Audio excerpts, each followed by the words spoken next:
हर हर महादेव। जय श्री कृष्णा, जय श्री राधे। आप सभी भगवत भक्तों को प्यार और दुलार भरा राधे राधे एवं भाव से बहुत बहुत आशीर्वाद।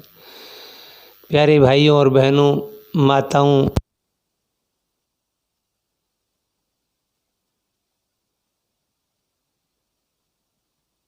करता हूँ कि प्रातः काल जब जल्दी उठना,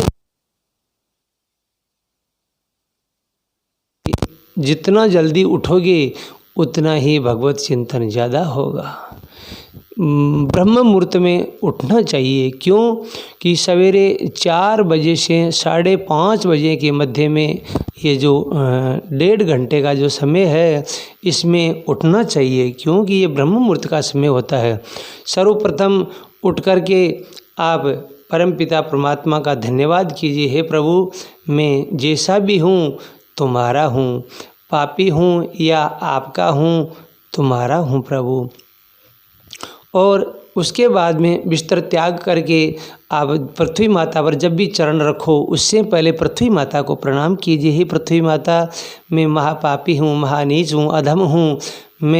मेरे जैसा इस पृथ्वी पर कोई महापापी नहीं होगा। इसी प्रार्थना करके आप सबका वहन करती हैं, भार वहन करती हैं। मैं भी पापी हूँ, मेरा भी भार वहन करना, तथा आपके ऊपर मैं चलता हूँ। मुझ जैसे क्रूर पर भी आप दया करना माता।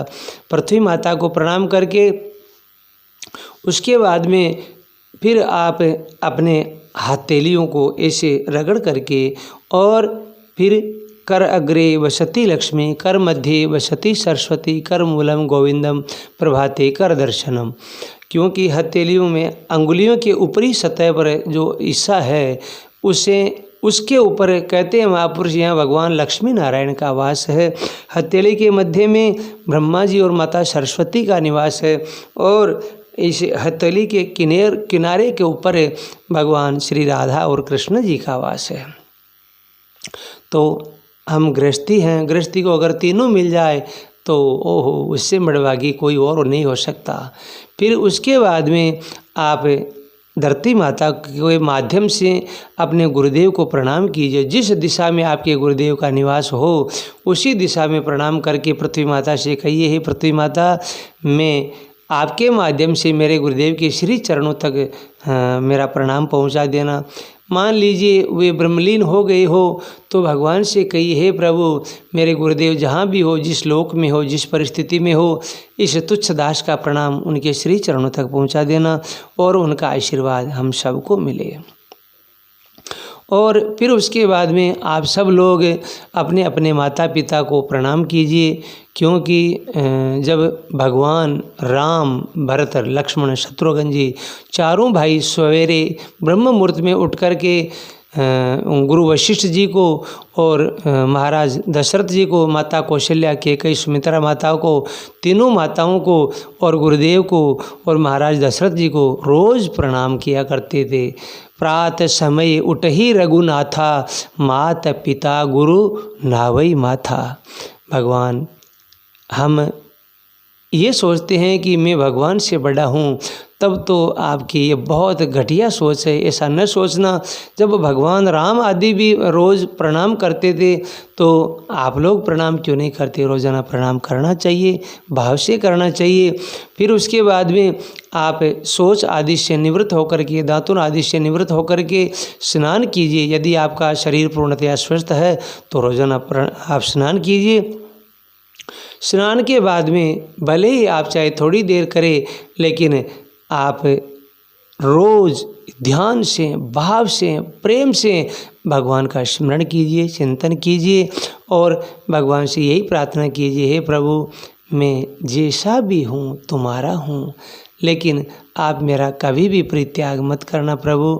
मुझे आपके श्री चरणों की भक्ति देना, विश्वास, प्रेम देना, तथा किसी ऐसे जीव की सेवा देना जो असहाय हो, जो अबला हो, उनकी सेवा देना। मैं उनकी सेवा करके अपना जीवन धन्य करूं।